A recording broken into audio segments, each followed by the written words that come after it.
Watch what you say, guys. Um, Nobody's listening yet, right? Yeah, this nobody's isn't listening. on, is it? No, I don't not think so. yet. Nope. Okay. The live thing doesn't mean much. There's not We even have a some Storm, people. Ryan yet. Look at this. We got people waiting. Thank We you got guys for people. joining us. I just want to say, so today's the first day that I woke up and didn't have to worry about my job that I just quit, which is really great. But I also realized I know that Brian and Megan understand this because they're from the Midwest, and Jonathan, I assume you do too. But this, this is to me. I know a lot of people love summer, and summer's great because you can go swimming and there's all kinds of other stuff you can do. But this part of the year is my absolute favorite. It's 51 degrees outside. It's sunny. I can wear a hoodie, but I'm also wearing a baseball hat because we're in the playoffs. We have a huge Ohio State Penn State game coming up this Saturday. We have awesome sports, amazing weather. The leaves are turning from green to other colors. And just reminds me of home. It reminds me of like being a teenager and loving the fall because I get to I just love the fall. I just love the fall. And I think that anyone who thinks that summer is a better season than fall just doesn't really get fall. I mean, summer's biggest downfall, pun intended, is that you can only take off so many layers of clothes before you get arrested. True. Plus, I have all of these like dope long sleeve shirts that I can't wear all summer long. This is my exact issue with summer. I knew Brian was going to say that. Autumn is the best. Sorry to bite your rhymes there. No. I support it. Yeah. I mean, listen, I totally appreciate fall. At the Christmas, when I was in Colorado, it felt like everything that's great about fall, like blue skies and like crisp weather, layers. I'm into that. But I like summer. It's just, I don't have to work. I can see fish outside. I can wear very little clothing. I can, I don't know. There's just a vibe to summer, I like it. There is. Listeners, viewers, friends, enemies, tell us what you guys think. We're going to make some enemies on this episode, I think. Probably. No, it's maybe. Pod divided upon itself cannot stand. I'm just glad we have more than just Sunday to talk about because we got 3 shows to recap. So we do. Yeah. 3 shows. Everyone is very focused in the chat on Sunday and what we thought of Sunday, but we have to go back. We have to go back to Friday, and I assume that Brian has a history of the United Center prepared for us. And not just the United Center, but everything. We had that last episode. Like he definitely. I got nothing for you. I got throat last time.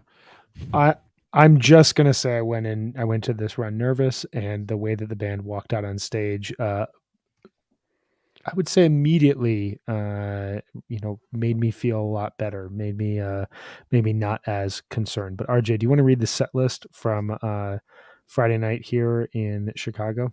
I guess I can do that. I guess but can I first just? Yes, you can first do something. Before we do that, let's just do. We're not going to do this justice because we really can't. But let's just quickly talk about the fact that phish was last in Chicago in 2017, I think. Is 18. that right? Wow. 2018. 18. Yeah. Where? Fall 2018. The Allstate Arena. Okay. Well, I'm talking about city limits.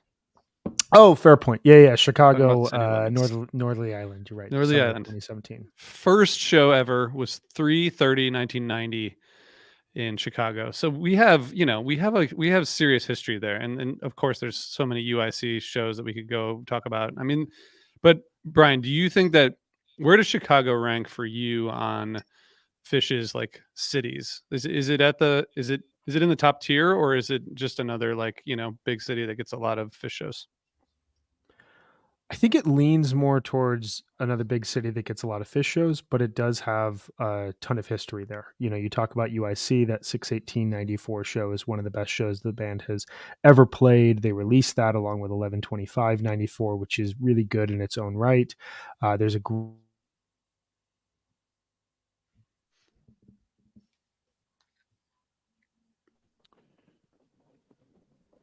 Still waiting.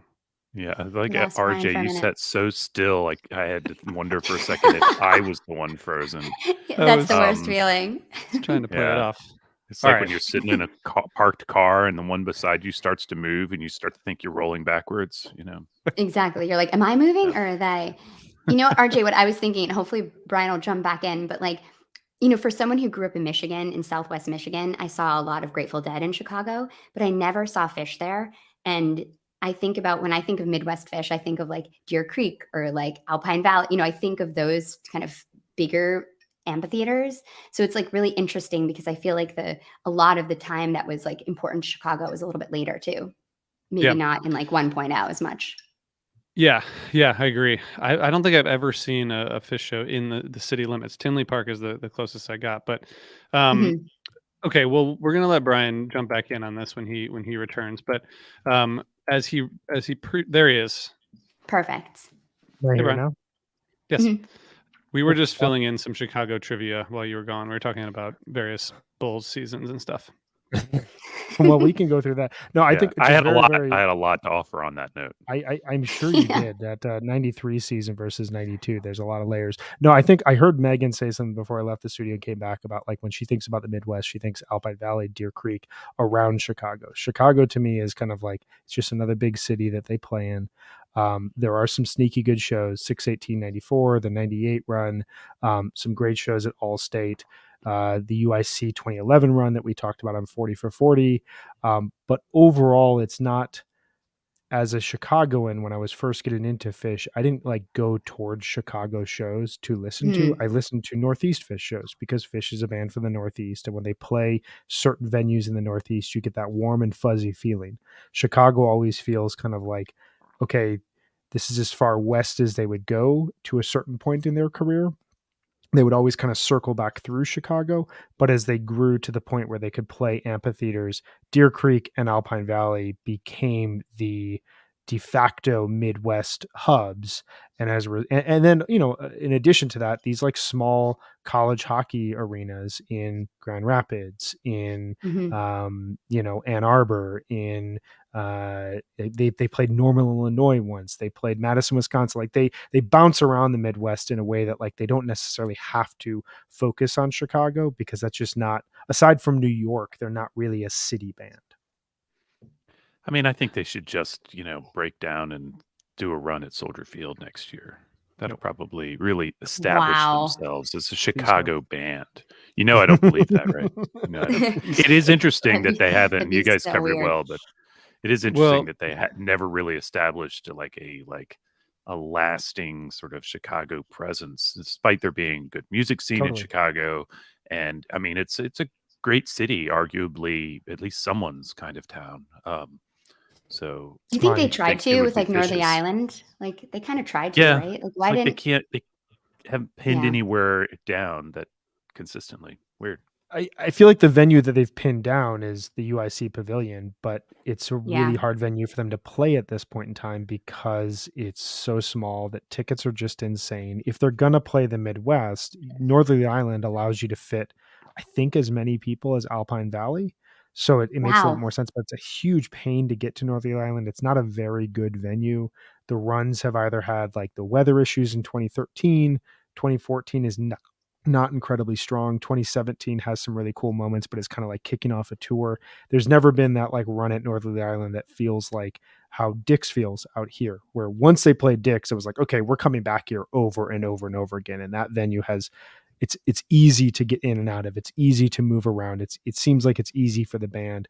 Chicago doesn't totally offer that. And I wonder if they were trying that with United Center, as we'll get Mhm. into. They had moments of success and moments where it felt like a Chicago Midwest type of run. And I feel like the band's take on the shows aren't always the same as ours. So yeah, I'm curious to see if they decide to come back because this is a massive arena too. It's one of the biggest in the country. It's like 23,500 It's capacity. cavernous, huge. Yeah, it's crazy. Question for you guys from Justin Bruce. This is Chicago related. Is the Harpoo with Second City folks at Northern Ireland in 2013 a pro or a con in Chicago Phish history? Yes.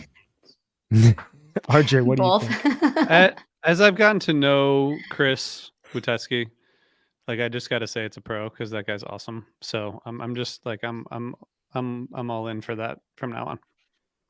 I'm I gonna mean, I say dug the pro joke, too. but You know why? Because like that's them having fun, and I feel like that's what was missing from last night. I endlessly think that the Harpua the right way joke is one of the best jokes that they've ever played on the Hmm. fan base, and I think it gets to a lot of what we are going to discuss here, and in some cases nitpick. Is that the band kind of constantly laughing at us and saying, no, you're doing it wrong. You're always doing it wrong. Let's show you how to do it right. And that to me, just the fact that that is the punchline of the skit, however long it goes, it Yeah. works. All right. Speaking of shticks or skits, we had a little we had a Friday the 13th theme at the beginning of Friday night where there was some Friday the 13th music, and then we got a Carini opener, Rift, Haley's into Ghost, Albuquerque into Saw It Again, Foam, Blazon into Meat, Drift While You're Sleeping. That was an interesting way to open, Brian. What do you say? It was amazing. I loved this set. I thought this set flowed really well. I thought there were great song choices. Carini fit the mood and the vibe when the music was coming on. I mean, they never walk out to walk out music, and I couldn't place it immediately. And I initially thought that they were going to come out to the Chicago Bulls theme, which I freaked out. And then I heard the Friday the 13th theme and freaked out again. And was like, oh my god, this is great. Apparently, it was their 13th show on Friday the 13th in their history. To go into Carini is just like the Spooky. perfect spot right there. This was kind of like the condensed version of the Dick's Carini opener, where it didn't Mm. have multiple sections. It like very quickly moved into the Bliss peak, but it was like a really, really solid, really earned peak. Haley's very nice segue into Ghost. Usually we see Haley's with the carrot into another song. This was like a direct segue. They found the groove. They worked it really well. It was kind of effortless, but also really patient. This Ghost, I think, is one of the strongest jams of the overall weekend. It gets into some really cool spaces. I was texting with a buddy just now who was comparing moments of it to the first part of the Ruby Waves jam from Dayton, and like just felt like he heard a ton of interplay between Paige and Trey and a lot of connectivity. I thought it was awesome. A lot of these first set Ghosts tend to move into like that White Lights Bliss Peak jam, and this did that while making some really cool diversions that it makes a really interesting re-listen. And then they played the song I've been chasing my entire life, and they played it in my home city, and I was on my couch watching it. And at one point, my wife had to ask my son to stop talking because this was a really important moment, which like says a lot about family dynamics, and shed a few tears, and texted a bunch of people who were kind of all caps freaking out. And then they saw it again, great end to the set. I loved this set overall. It was big feelings. What do you Yeah, guys I feel think? like this set shouldn't have flow like on paper, but it really does. And I think what like connects the set is just really excellent playing. I think the Ghost to me is also obviously a standout. It had that kind of breathy and emotional feel to it that the twist from Dayton had, just like really patient, and like Trey's tone and emotion is just like so beautiful. I think the peak is tremendous. It's like you said, Brian, it has like multiple peaks. It's super interesting. And it wasn't a great drop back in, but like, who cares? I felt like the emotion that Ghost kind of like let out was like a perfect kind of like prelude to Albuquerque, which I thought was just like, yeah, I was sad for you. I was thinking about you. And, it happens. But I'm sure the next time they play it in 10 years, you'll be there. So that'll be great. But yeah, This I is thought the this set was magic of this great too. band. Yeah, like you just don't know. And I really like this Meat too. Like the Meat gets out there. They've got like, Fishman doing those weird like orange whip quotes, which where does he find this stuff? Like he just makes up jokes to himself and then like puts them in shows. It's so funny. But there's just like, I saw a video of the end of this Meat, and Trey and Phish are just like looking at each other as they're playing that end like little bit, and they're just like, they look so happy, they're smiling so big, and they just seem really playful and joyful. And I thought that this whole set, like there's just this kind of like, I don't know, emotion and good energy to this whole set, and ending with Drift is perfect. It's funny you said that because I was going to ask, I listened to this. I was busy on Friday night, and so I listened to this on Saturday in the car mostly. I was in cars a good bit, and I really enjoy the flow to this entire set. It's really Mhm. good, really good. Great song choices. Um, Albuquerque when Brian wasn't there, just outstanding, but also just a perfect landing pad out of this really Yeah. excellent Ghost. I feel like just the other day, I was talking about, short, really compact versions of Ghost that happen often in the Mm. first set. And that's just what we get these days. And here they decided to draw that out a bit. Still fairly efficient. It's under 20 minutes, but really, really good, I thought, version of Ghost. And yeah, landing in Albuquerque is beautiful despite the snub to Mr. Brinkman. Um, and then the rest of it plays really well. And I bring up Drift While You're Sleeping because I did skip it because I was in the car and I was like, I need to hear. There's. Have you seen the second set list? And so, and they're often very similar, which I don't think is. I don't think anybody can blame me for that, right? Yep. But yeah, I can't. pretty I agree good. with you. Pretty good run opening set. So I don't really have anything to add except because you guys kind of filled it in. So I'm gonna go straight to set 2. We get sand, waves into tweezer, into cross-side, into light, into mountains in the mist, Golgi, Harry Hood, into talk, into Harry Hood. The first talk since 2009. And we should say 458 shows since they played Albuquerque. So great. Only 458 more. Brian, you'll be able to see it. Mhm. 20, Not that long. 35, I guess. Mhm.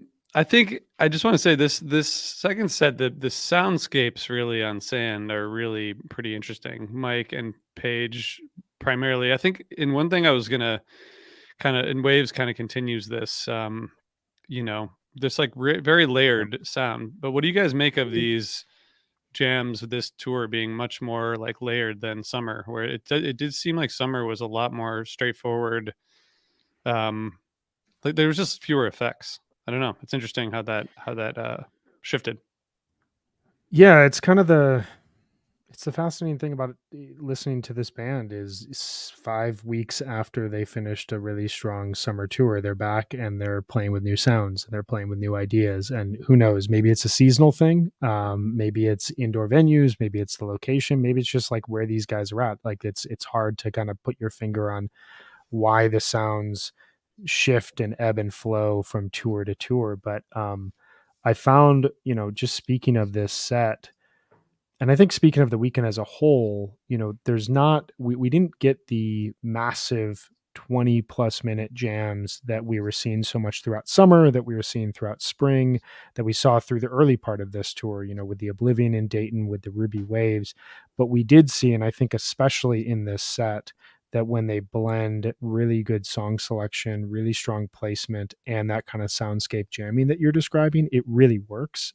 My biggest takeaway from this set, this is like the best 2012 model phish set that you could ask for, where in that era you were not getting 4 to 6 song second sets. You were not getting Mhm. multiple 20-minute jams. You were getting a lot of 12 to 15-minute long songs with a shorter song in between, and there were some segues and it kind of felt segmented in a sense. But a lot of those 2012 sets really flow nicely together. I think immediately of St. Louis 828, that like it's a long set list, but you press play on it and everything flows really well. This had that same effect to me, where they didn't necessarily need to go super deep or to a post peak type of jam segment. They kind of just got to the space they needed to. Like the tweezer is perfect example. The tweezer gets to this very cow funk, like really groovy, just like thick dance heavy party, moves into a bliss segment. Once it gets into the bliss, you have two options there. Go to another song, could be a ballad, or go to another jam segment. They do this really interesting thing where they go to another song, but it's a song that is going to like just destroy the entire room in Cross-Eyed and Painless midway through the set. It's going to raise the energy. You're listening at home, you have that sentiment. Um, you know, going towards the end of the set, the Hood Talk Hood. I don't know how they haven't done this before because it worked so well. It didn't sound clunky in any sort of way. It didn't sound like Crazy. they were trying to find So talk. Like they just beautiful. kind of fell into it. It was amazing. Oh my God. Like I thought this set was on paper clunky, but in the ears worked really, really well. And I think it kind of is it's a testament to they can kind of play in different modes right now where they can play shorter jams, still get to that place, or they could play a really long jam, get to that place within that song. And, either way, like this show and this set are some of my favorites of the overall year, somewhere in that larger list. You guys Yeah, I agree, think or what are you guys' thoughts? Yeah, I think this set has an effortlessness to it that is just really you hear them pulling on like their sound from so many different eras. I felt like Sand, you hear that like 99 Phish where they're doing like distorted loops and they're playing with soundscapes and layers. And then you hear like the 97 Cowfunk and Tweezer and then you hear like the bright shininess of summer in that tweezer too at the end. And then you hear kind of, in Sand, the effects of, 2023 spring. Like I think they're just really in this set able to kind of pull from everything that they've ever done. And just, I thought this was a perfect example of when micro jams just work like really, really well. And there's just such a rolling nature to this whole set. I think even like the waves is only 9 minutes long, but it totally gets out there. It's like cool noises, really exploratory, and you kind of forget about it because it's in between this like incredible Sand. And I loved this tweezer.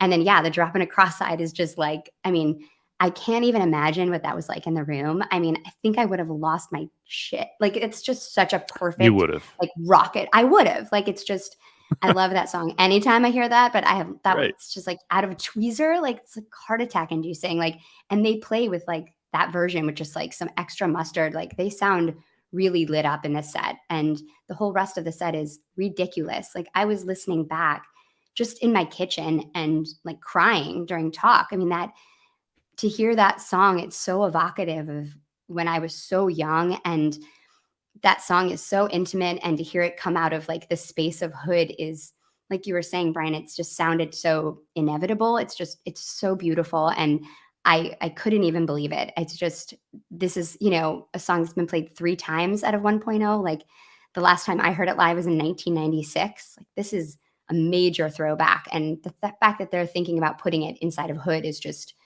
it's pretty genius.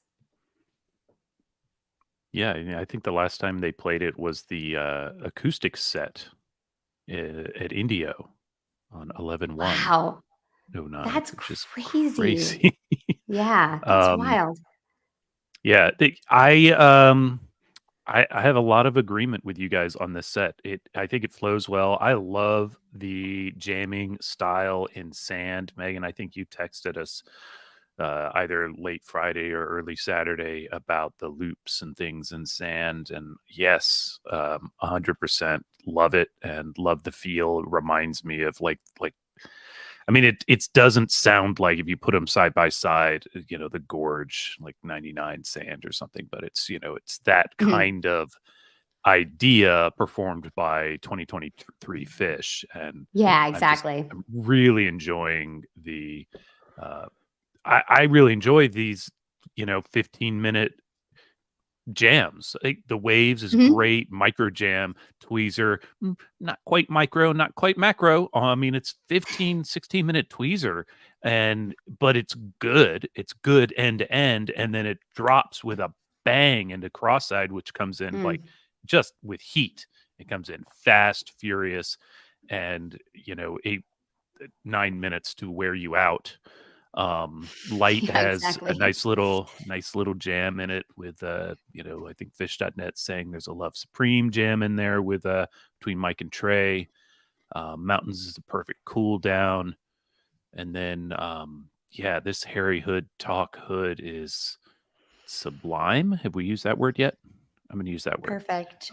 Do it. And then just straight ripping encore. It was funny. I'll share this. I was in the car listening to this on the way home Saturday, and my wife says, "What is this song? I don't really know this song." It's like, "Oh, it's a Hendrix cover," and I turned it up, and she said, "I think I prefer Loving Cup."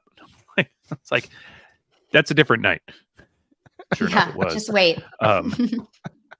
But I like a little Isabella, and that was a great kind of if you're gonna do a one song encore, make it an That's Isabella. it. Exactly. Fine.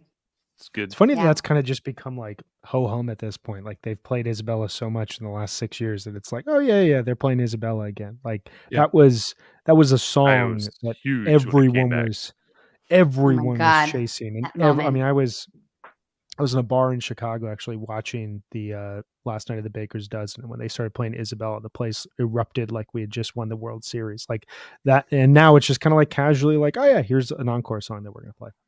It's funny. I was telling my wife about the last night of the Baker's Dozen when she was saying she wanted to hear Love and Cup. I was like, no. You're like, do you realize This is a big That moment deal. was so wild. It was so exciting. Yeah. RJ, I don't want you to get away without telling us what you think of this set. I'm very curious what your thoughts were. Yeah, I mean, it's the set list really, it does flow really well. The second set is, yeah, I mean, just the tweezer into cross-eyed is just it's a big call, and I think it Mhm. works every time. But I really like that tweezer got into like this funk jam, like you mentioned, Brian, that we don't really hear in a while. Like I haven't Yeah, heard that in a long more of time. that. More That's of that, please. then it gets into this nice, like, kind of really more serene space, and then it just drops into cross-eyed, and that's a great call, and I really liked the hood with talk in the middle. I'm just very curious about how that came about. Just really, Mhm. just don't really get it. Maybe we'll find out someday. Did anybody use the Add word it to the list. effortless on that? Because it is Oh, no truly way. that. It's like it's hood and then boom, it's talk. Like there's no And it's just like you fucking just hear around. Trey like so quietly, like he's not like he's being really soft with his voice. Like it sounds really good. I don't know. Well, It's Yeah, nice. you hear them immediately starting to explore around the hood theme, and that's something that's become pretty normal of late, where Yeah. like they don't just go into the build up to the peak, and there's always a little bit of jamming in there. And so initially your ear is like, oh cool, we're just getting another jammed out Harry Hood, but then very quickly he lands on talk. And I mean, who knows if they talked about this, if they planned this, whatever. It sounds as though they're kind of like figuring it out in the moment, and it's not a very complex song. So and they only really play. I think he sings the first verse and the chorus, and then they go back into Hood. I have to go back and re-listen to it, but it's a very like condensed version of a short song. But Yeah. it is wild to me. I made the bold claim on Friday when we recapped Dayton that they're going for no repeats again because they hadn't repeated a song to that point in time. They're playing all these rarities. They of course repeated Yeah, I think I called you out for citing the no repeats. I thought we weren't going to talk about that, but we talked about it, and then they blew it up, They did. which think is fine. I They think don't need to do no repeats. Yeah. Yeah. I think my one thing about this show, all three shows have these strange middle of second set calls to me. All three shows, like playing Golgi in the middle of the second set, is just like, but it like it worked because then they went It into worked Hood. But it's a weird thing to It hear is in the middle of weird. the second set. So totally in the agree. early part of 3.0, they did this a lot where they would, play a song that makes you think the set's going to end. Like if you're not looking at your watch or whatever, you're just in the moment and they play Golgi and you're like, oh, it's the end of the show. Whoop, fooled you. It's Hood. Oh, it's the end of the show. Whoop, fooled you. Here's talk. Oh, it's back to Hood. Now we're going to Yeah. end the show. Like the I used to just call it the 3.0 fake out because they would just Yeah. like Mhm. pretend to end and then play a little more. And I don't know Well, I if feel it's like just it worked here.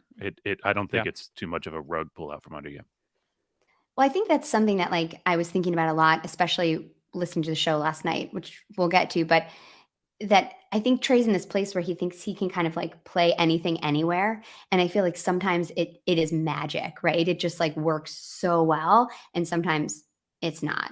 And like I think when you have a set as strong as that set, it worked. Put Golgi there, like who cares? Like the rest of it's so amazing and it just kind of goes. When they're playing that well, like you can play anything anywhere, but it doesn't always work. And I think that kind of, I don't know, happened last night, but we'll get there. I'm skipping ahead.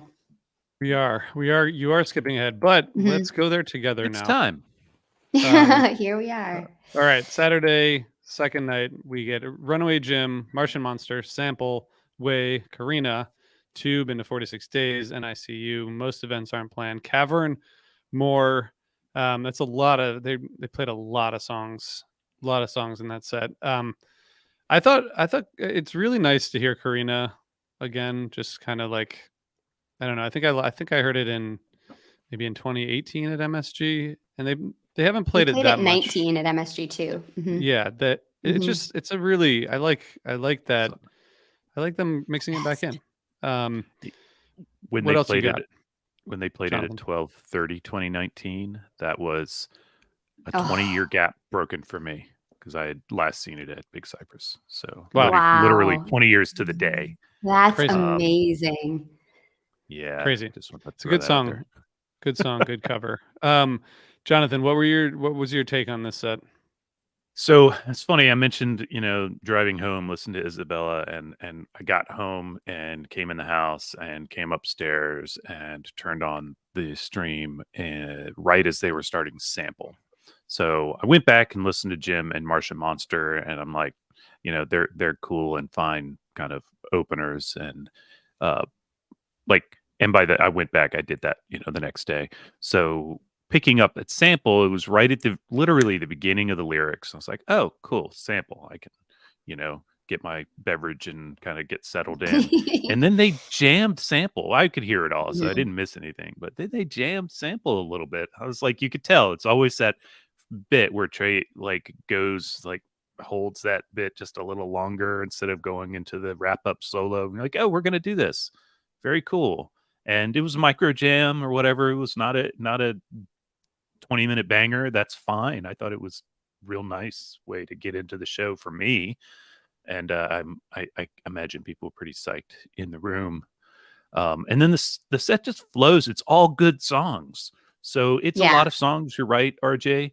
But you get Sample with a Jam, Sample in a Jam, Sample with a Jam. Way, Karina's real fun. I love to hear it.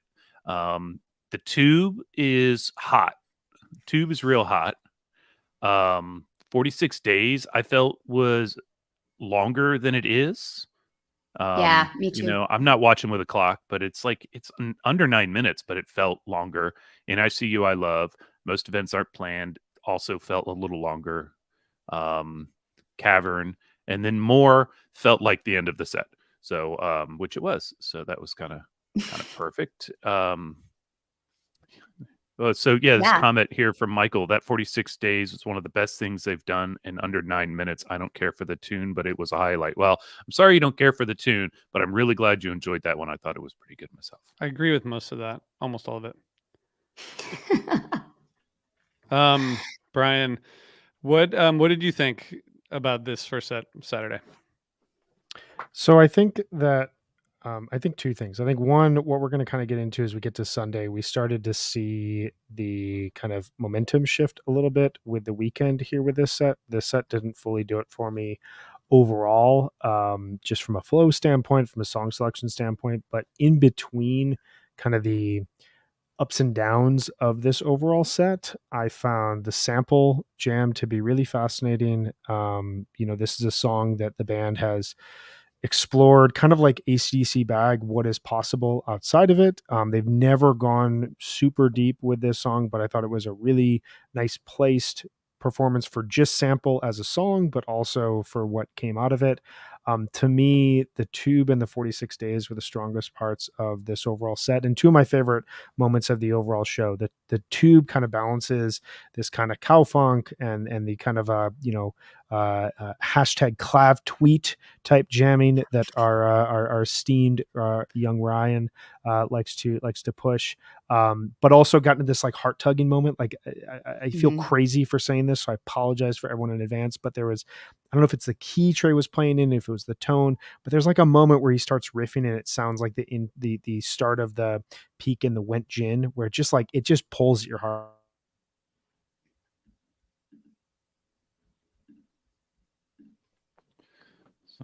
Internet trouble in Colorado today. Megan, do you want to pick that up and tell us about your thoughts on this bet? I mean, I agree with Brian. I think the I actually really liked the flow of this set, but I agree that the highlights were definitely the tube and the 46 days. The tube to me was interesting because it was so different, that little jam, than the one they played just a few days before. That one was really like patient and breathy and sexy. And this one was just pure funk, like totally in the pocket, like right away.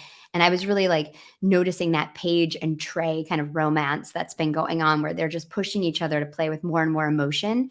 And it's really like standing out to me. And I keep hearing them echo each other and talk to each other in jams. And I heard that in this tube. And then in this 46 days, like Brian texted this and he was saying that it sounds like they fall into chest fever. And it's just, I thought this jam was tremendous, like just jaw on the floor, like wild peak, full perfect fall back into the song. And I agree. I think this 46 days is like, sometimes it's like, I'm curious, is like, is Phish getting too efficient with their jamming that they can find it so fast that they don't, to do a 25, 30, 35-minute jam, it's just, they just don't need to a lot of the time. I mean, this 46 days is like a perfect example of that. And most events aren't planned. Jesus Page, like just get after it. That man gets after it during this song, and I love it. Yeah, I thought it was great. Good ending. Cavern Moore, like uplifting, celebratory end of the set. Like I really liked the set a lot. I thought, especially from tube on, it was really, really strong. I just want to show this comment from Linda. She it's a multi-part comment, so you have to read a few comments. But basically, she got the way after bringing a sign to Dayton. So that's pretty cool. Oh, that's cool. Her Yeah. sign said "Recovery is the way," spelled like the song. Yeah. That's really Yeah. cool. Nice. It's awesome. Nice work. I love the more. God, I agree. I saw someone post a picture of and he said this is the bathroom, the men's bathroom during More. Like what's going on? And because it was empty. I was like, that's great. What an Love to see awesome it. song. What an awesome song. Yeah, this is the sample jam is pretty cool. I feel like this run, maybe the tour in general, like I felt like there were these like moments like that where there was, we didn't see as much of the like, spontaneously unjammed songs, that we have seen in past tours. And I feel like the sample was like, one example of that. But these first sets were pretty standard. Sample's a jam song now. That's why, Yeah. it's Great. Put it in the set 2 opener and take it out there, Okay, so can we jump into set 2? Please. Let's do it. Okay. Chalk Dust into Oblivion, into Split Open and Melt. What's the Use? And Everything's Right, into No Quarter. Fluffhead, Encore, Life Beyond the Dream, Character Zero.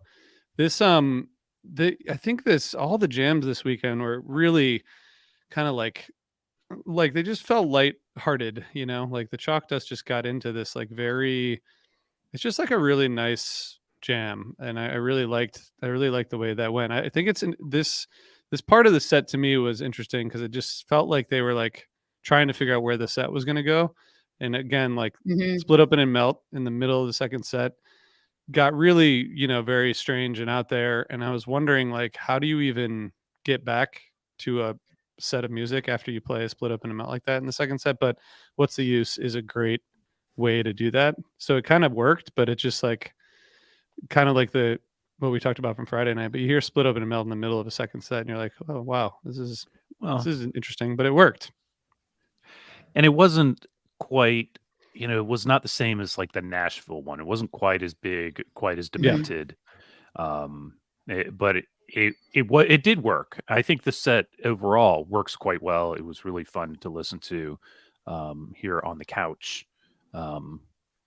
And even Everything's Right, coming as it did after What's the Use, kind of felt like when you were saying, how do you restart a set after that weirdness? I think Everything's Right is really where the last, where it picked back up. Like What's the Use is beautiful, and it ends on just like it ends, it has this quietude where it finishes, but they just kind of then bleed it right into like immediately, like straight ahead rock of Everything's Right, which itself carried nicely into No Quarter.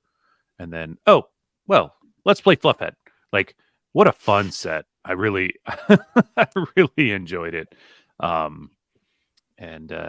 I don't think I have any big standouts other than to say that I really like the Melt. It's not, I would probably listen to Nashville over this one, given the choice between the two, but I really liked it.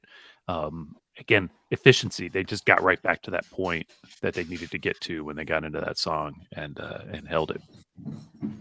Maybe just the right amount of time. It was good. Yeah. Brian, do you have some highlights from this set? I mean, I think the Chalk Dust and the Melt were my two biggest highlights. I think, this set didn't totally work for me in the way that it may have worked for some other people. I felt like this was kind of emblematic of the issues I started to have with the run as it went on. The Chalk Dust gets to a really amazing space. I thought it was a really nice earned segue into Oblivion. But to have this like new song that's produced such huge jams over the last couple of months, just kind of be played straight the way that Mercury is currently, was just, it didn't feel like the right spot for me, especially midway through a second set here, right as the tour is concluding. Split Up in a Melt. This is like the coolest placement that I could imagine playing a song like this that they just like destroy right now. And usually we get Split Up in a Melt as this like set one closer, set two closer, encore. And, if it goes 15 to 17 minutes, it's really, really rewarding. We're midway through a 90-minute set here. Like it felt like a spot to just like let those soundscapes breathe and just like get as weird as possible. And I think that they got to a really weird space, and then either it was clock checking or it was, wanting to shift the vibe of the set, but Trey kind of wrapped it around really quickly. So it didn't linger in that space the way that I love. The rest of it I found was really serviceable in like a Saturday night rock, second set. What's the use? Filling in for the ballad slot. Very beautiful. We talked about this at length on Friday's pod, that like the space they find themselves in What's the Use Now is just really rewarding. Everything's Right, I thought, got to a really nice space. And then No Quarter Fluff had like just good rock to end the overall set. It didn't do a ton for me in terms of like re-listenability outside of moments of Chalk Dust and Split Up in a Melt. And it kind of felt more to me like playing it safe rather than taking major risks, which is emblematic of when Phish is at their peak, as they just, that Ruby Waves, for example, from Wednesday. Not every jam can be like that. Not every jam can go 30 minutes. I get that. That is way too, out of the bounds of what, we should expect or should anticipate from a show by show standpoint. But when they come back into Ruby Waves and then they go out and just explore for 10 additional minutes, that really adds something. And that shows the band just taking a lot of chances and listening to each other and kind of stepping out beyond the cliff. To me, I mean, that is the magic space. And I felt like this reminded me of almost like 2019 Phish, where every time they got someplace really, really cool, rather than extending that, they called for a new song. And that can be really, really fun. I thought that worked really well on Friday. I personally did not think it worked as well on Saturday. Yeah, I feel like the jams just didn't feel like they had a resolution in a way. Like I think that even like the Tube or the 46 Days, like they were shorter jams, but they felt like they had kind of, I don't know, they were like one thought. And this Chalk Dust is like, it's really beautiful. It's optimistic. It's really melodic. It's gorgeous. But then it just kind of like, they seem to all get to that like 13-minute mark. And then it's like, you got to either push on and like move forward to a new section or find a new space, or just be willing to sit in that uncomfortable space. And I felt like they weren't willing to sit there. And I kept hearing that in like Chalk Dust, Oblivion 2. Like Oblivion 2 was interesting because it was actually like a little bit of a faster tempo than it usually is. It had like a funkier feel to it. And like it really stood out to me. I actually really liked it. I thought it had like a growly, funky feel that I thought really worked for the song. So I don't know if that's what made it more songy and less like weird jammy. But I was like super excited when they went into this Split Up in a Melt. I thought they were going to just go there, and then they did. And then again, like 13 minutes, you just see Trey like pull them back into the song. And it was just kind of like that feeling of like not getting the resolution in the jam that you want. And I guess if you're going to record a jam, What's the Use is probably one of the biggest things I'll approve. Like I was like, okay, I approve of this, like best song ever. But like it it added to that kind of like just like, yeah, unsatisfying feeling of it. And the rest of the set just like, I don't know, I when I'm not excited and when no quarters played, like that doesn't make sense to me. So I just didn't feel super, I don't know, thrilled about it. But I thought that the first part of the set, you could hear them kind of searching for that I don't know. resolution. I feel like maybe you're off your game if you're not excited for a no quarter or what's the use. I feel like they resolved the split I open said and I melt. like the what's the use. You know, it doesn't go like I said, it doesn't go quite as far as it did in Nashville, but they don't all do that. But it did what they didn't do But is they still, completely slam out of it. They finished it just like it that didn't song sound finished does. to me, but I don't know. We can agree to disagree. Let's I both mean, re-listen and then I like- argue about it. Okay, in I text like later. that. Let's do I it. like the idea Yes. of the resolution being the point. You know, I do think Yeah. that's a fair. I think that's a fair point. I think, yeah. I mean, you know, it turns out that this might be subjective slightly. I don't know for sure, but it might be. Maybe a little. Brian is frozen in a beautiful, It's perfect. skeptical face about all of this. Yeah. I think, you know, okay, well, let's talk about Sunday because, you know, Sunday was a show they played. The first, Do you want to tell people like what was going on our text thread this morning? No, let's just Okay. act it out here. That's private. Okay. Yeah.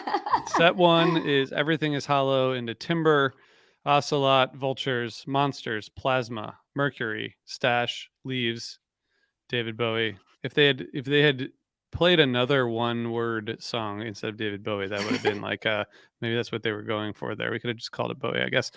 The only thing I really want to say about this set is like Fishman, which we haven't really talked about today. I mean, his drumming like on Timber was like it still sounds like there are like multiple people playing at once. It's just it's wild. I really like the Plasma jam. I think Plasma is like I don't know. I feel like when they're using some of these effects and kind of like, you know, it's good for that kind of exploration.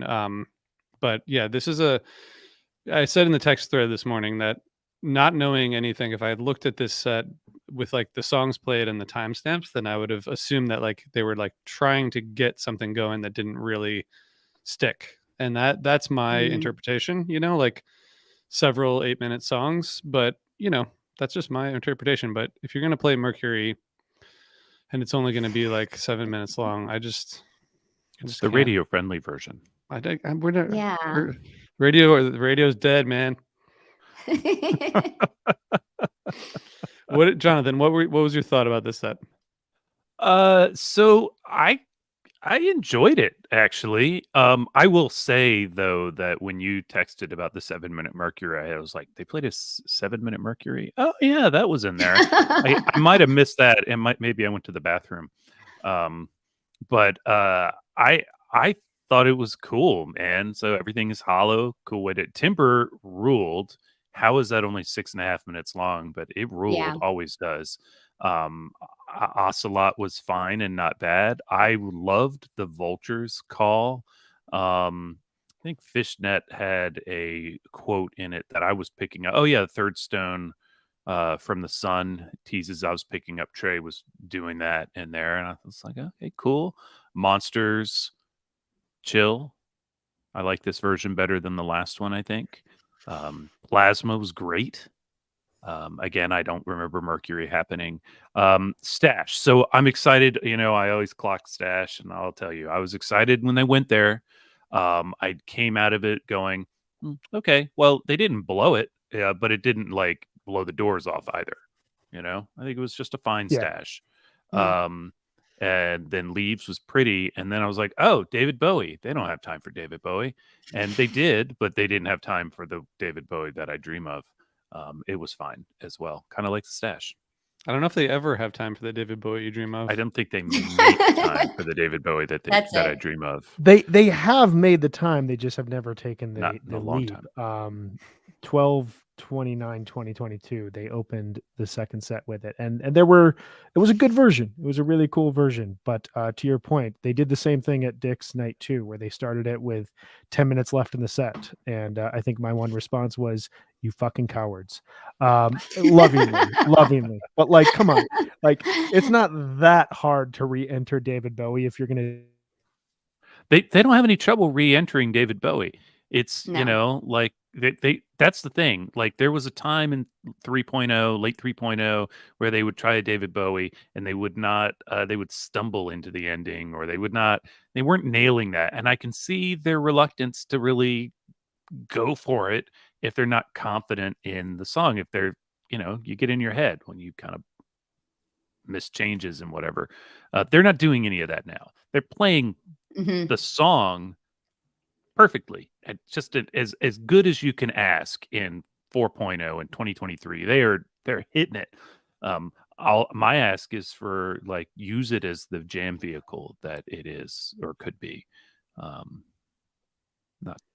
last night though, I guess. Yeah, and So that set was a little bit longer too. It was like 1 hour, 23 minutes, and I was like, So there've the been several of yeah. those on this tour. They've been pushing that 65-minute thing to like 82 minutes, like on most of the shows this tour, actually. Mhm. Megan, what's your take on this? Well, I wasn't gonna stream last night, and then they started playing Everything Is Hollow, and I, like, forgot that song existed, and I thought that was super cool and, like, weird vibes, and I thought that would be just, like, so interesting, and so I I immediately think they pulled it forgot it up. existed. Yeah, and I think this song is really cool, fourth time played. It has that, like, deep groove. It's really funky. I thought it was cool. I was like, "This is interesting, like, let's go."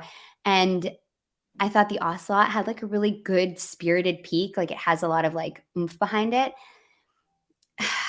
From then on, it was just to me, I was like, "They need a vibe check." Like, the energy just, like, never got anywhere like high, and I just felt like they kept picking songs in the same kind of like mid-tempo. I think the Plasma is definitely the highlight. It has a decent little jam and peak, sounds great.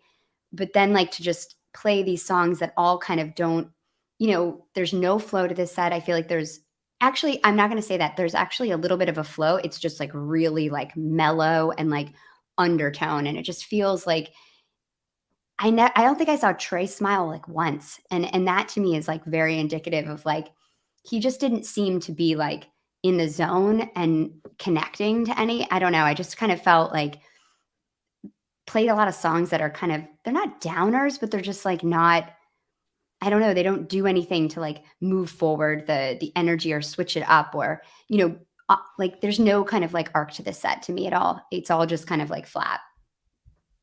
I think that's fair. I felt that. I mean, I think I was thinking about this a lot last night and this morning. Phish and tour finales it's Mm, an interesting thing because this band is constantly in evolution and they're constantly changing. We were talking to, RJ, you were talking about the soundscapes this tour versus just 5-6 weeks ago when a lot of these jams would find this beautiful zone, peak brilliantly. Trey wasn't really using a lot of effects. Spring tour was really dark and like kind of ambient in a lot of cases. Who knows what they're going to sound like by MSG? This band is always in motion, and that is a really fascinating aspect about them. That does also not always cater itself and not regularly cater itself towards like big tour finales. This is a Sunday night show, the final show before 2 months off, and the band is still like figuring things out. And this set and this show overall felt to me kind of like a Tuesday night 2 weeks into a tour as we're kind of like yeah. figuring out what songs work and where the jams go and what songs are really allowing us to explore. And I went through kind of like there've been 30 tours, like proper tours in 3.0. The majority of the tour finales are kind of underwhelming, and I think part of that is the fact that the band doesn't really look back. And when they look back, like Mm, 7/4/2010 with Forbins and Harpua, or 7/14/2019 from Alpine Valley with the giant ruby waves, but also yeah. all these rare bust outs and a catapult and an Iculus, um, you know, there are these moments, 9/5/21, big jams, Catapult, the Simple Machine Madness.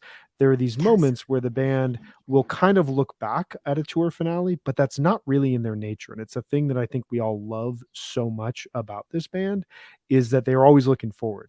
But it Yeah. does make a tour Mhm. finale and the celebratory nature of, hey, we reached the end of the line. It's a big break. Let's look back and celebrate. That's not really Phish.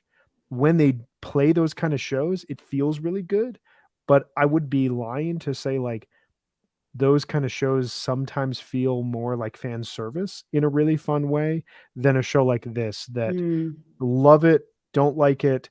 I kind of fell on the line of not really loving last night, while also, as I, have some space from it as I'm reflecting, kind of think about, okay, this is just the nature of the band. They're always working through something. And when they're working through stuff, sometimes it works, sometimes it doesn't. And that's part of being a Phish fan.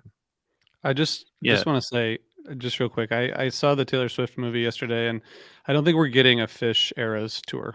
No, never. No, We're not no, getting no, an Eras tour no. where they're like, now we're gonna play some songs Fuck are we from talking Trey puts about? on the Blonde big Boy. bowling shirt Yeah. and Yeah, outfit changes. That'd be But so the sick. end, but it is like most concerts, even within the context of a single concert, it builds toward a closer that Yeah. is like that's the The whole biggest point, song. right? Mhm. Yeah. For like That's music. pop show production. Phish doesn't Yeah, do exactly. that. Just rule it No, out. no, Throw that Mhm. whole I segment out the window. dude, You I've were been right seeing with them your for a long first time. statement.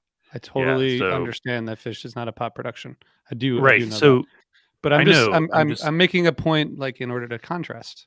Isn't that yeah. okay? Well, I mean, of course it's okay. I Thank you. think it's funny that it's almost unnecessary point because of course not a But thing. also thinking and about they're their also fans, like, I think well, it's the necessary in the tour fact that, like, what finale. Brian's saying. Go ahead, Jonathan. Oh, I was going to say the tour finale thing is not really a thing anyways. Like Brian doesn't even want to call this a tour. He's reluctantly calling it a tour. He's been calling it a run every time until I call him the out run on it. finale, whatever Because you want to call it's it. not like well, but my point is it's not like in 95 where they were on the road for 3 months, and then they would be like, "Hey, thank you everybody. Thanks to the crew and all this," they would like do that. Of course, their crew is also a little smaller, but they would it was a real thing that they had just accomplished, whereas now they But even just if you go play back to the shows. 90s, this is like a theme. Like you have, for every 5/8/93, you have like an 11 or a 12/13/97, where it's like a show that ends a major tour that kind of is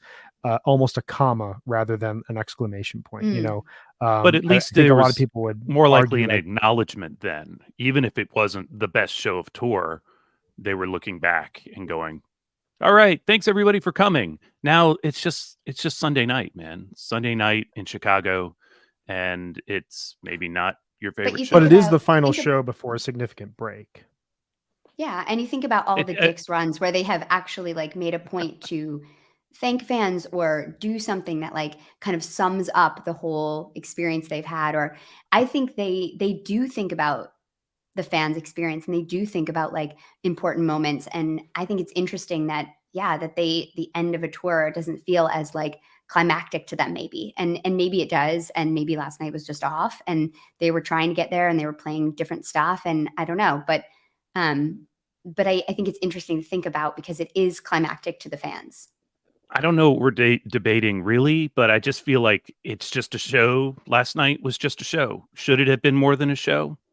We all think that every time, I think it's especially hard. I those think of it's us who hard go. to make that But point and I say that think the everything show is is supposed to good. be really good.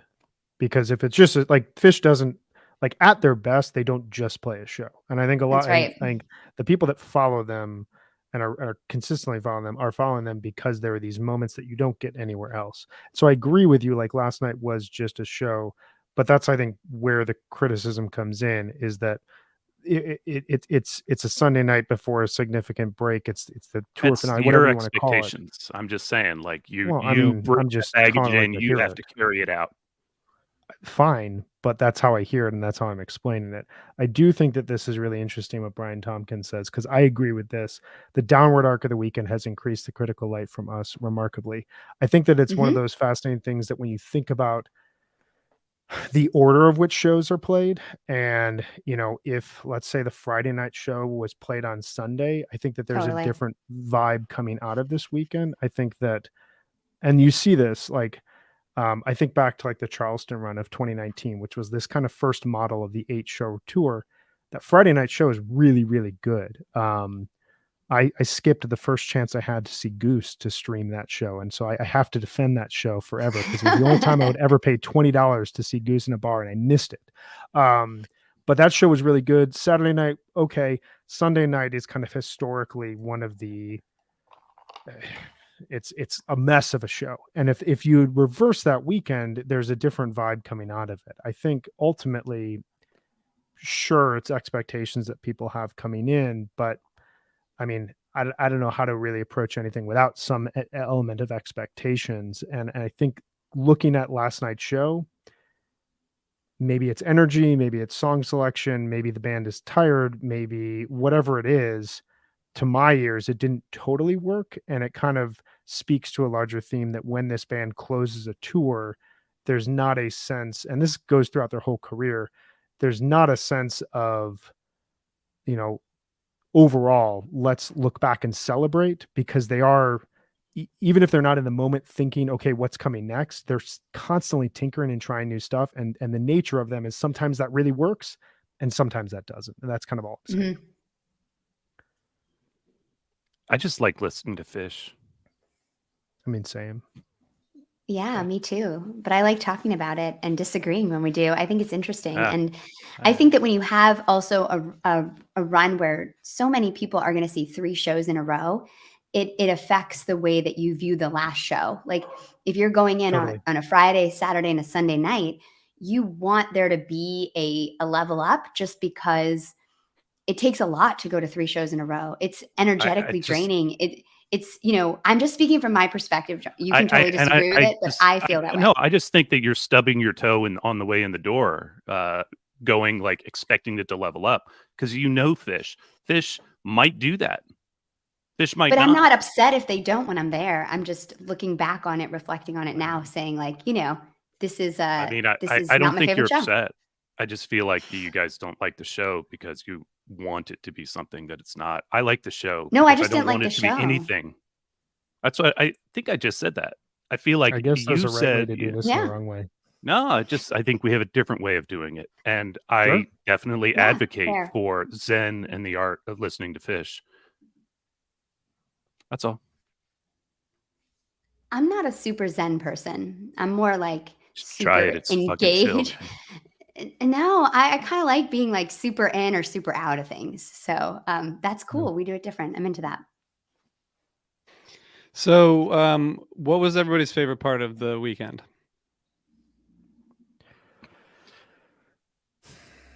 The tweezer. The first night tweezer. There is this jam in there that I forgot to mention when we were talking about it that is totally the progression. Like Trey's not playing the music per se, but it's following this progression that is very much like the peak of Here Comes Sunshine. And I played it twice in a row in the car to the annoyance of my wife because I wanted to hear them do it again and make sure I really believed it. And then I'm just singing Garcia's lead line over that bit. It was so fucking cool. I don't have a timestamp because I was in the car, but everybody should go check that out again. I think I'd go with the Ghost. I just loved the space that entered. I loved the placement of that. I think Ghost, when you put it in that spot, it's going to raise the energy of a show no matter what, even if it's kind of a straightforward, 12-minute peaking version. This, as I said, kind of diverged, went to that space that like I just find really interesting. It's dangerous. It's kind of risk taking while also adhering to a larger formula that works. And as we talked about with the Dayton show, there is something really special when the band ends a big jam with a really rewarding ballad, and for that ballad to be a giant bust out, it raised the stakes. I haven't checked the stats on this, but our good friend Michael Myers says besides the 2001 show, all others had bust outs of 100+ shows. Yeah, that's amazing. I have not gone back through the set list, so I can't exactly say if this is right or wrong, but like I know that there were a lot of 100+ show bust outs, and who am I to question the knowledge of Mr. Michael Myers. You know, So that 100 is a show pretty bust cool. out is only like 2 years. Just kind of crazy. Sure. Yeah. But it's interesting because they were bringing in a lot of songs that were not in the rotation and are not in the rotation. Either you had massive bust outs like Albuquerque and Talk, or you had kind of stuff like Everything Is Hollow that, to your point, Jonathan, like, wow, this hasn't played in a while. Oh, and it's only been since 12/8/19. Okay, so before the pandemic, but still not that long ago. It's an interesting kind of dynamic that the band is in. What about you, RJ? I like that. I like that Ghost quite a bit. I think that's a great segment. I mean, that the Tweezer jam, just given that there is that the jam that you mentioned, Jonathan, then before that they get into this like very 97-esque funk jam. But that, I don't know, that whole segment of Sand, Waves, Tweezer, and Cross-Eyed is really great. I feel like the layering and the effects and the soundscape in general during the whole segment is just great. Friday was really interesting. I also just want to say just about Sunday night, just Jordan, who's watching on YouTube, mentioned the Trey's voice was shot and maybe they ran out of gas on Sunday. I think like part of the reason that we do this podcast is because we like to discuss these things in more depth than just like, yes, they played these songs and Phish is great, but like it's interesting that they gotta be, I mean, they're like almost 60, right? I'm 44 and I'm already tired. Just I go to one show, I'm exhausted. So like for them to push into 3 cities and multiple night shows in a week and a half is pretty amazing. And and Trey clearly was like having issues. I felt like the second set on Sunday night they were like really trying to push into areas that just kind of didn't, like they were trying to make something happen. And I just wanted to say, because we didn't talk about set 2, I think Spanish Moon was like my favorite part of that set, just because it's just a fun Good call. song, and that was only the 3rd time played, and that was pretty cool. So anyway, I like that Friday night segment quite a bit. Yeah, what about you guys? Yeah, me too. I mean, I Megan? think that's kind of like my highlight too, but I will say that the moment that kind of like put my jaw on the floor was the talk in the middle of Hood. I mean, that was the moment of the whole weekend that I was just like, whoa, like I thought it was super emotional and just totally inspired. And I think that what's cool about what you're saying, RJ, about their age and that they're, the toll this takes, I also think that the risks they're taking by pulling in all these songs they haven't played in a long time, it's Totally. huge. A band they don't have to do that. They could easily do a perfectly fucking crafted set that had, all the hundreds of songs they've been playing in the last 2 years perfectly. And it wouldn't have these amazing moments like this Hood talk or, this Ghost Albuquerque. And so I think that the fact that they're doing that is maybe why you end up with a show like you did on Sunday night, where they're taking these risks by playing these songs that they, Monsters is brand new, Vultures is not played very often. You've got all these stuff coming in. It's a lot to work with. And I think it takes so much courage and just incredible inspiration to do that in their 40th year. And so I'm here for them continuing to take risks, even if it's going to end up being a show that I don't love. Yeah.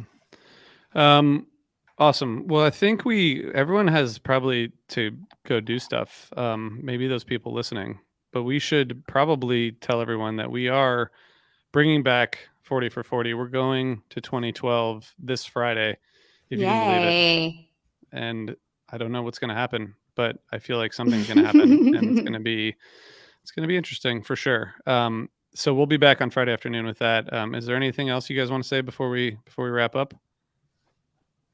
We should probably have thought to get rid of the Summer Tour 2023 quick hits thing, although not the palm tree deal that's over here beside Brian. I really like that. So that's a keeper. That's a good call. That's a good point. I think we messed up our banner last time too. I know. Watch this. There you go. There you go. But the palm tree. No quick hits until MSG. So sad. we'll all be 40 for 40 as we figure out also what to do in HF Pod 2024, and ideas are churning. I think that I'm excited to see you guys at MSG, or you guys will be at MSG. I'm excited to webcast those shows. Always a fun time. and excited to dive back into 40 for 40. Yeah, me too. Awesome. All right. Thanks everybody for watching. This was fun. Talk to y'all soon. We'll see you on Friday. Peace. See ya. Bye, everyone.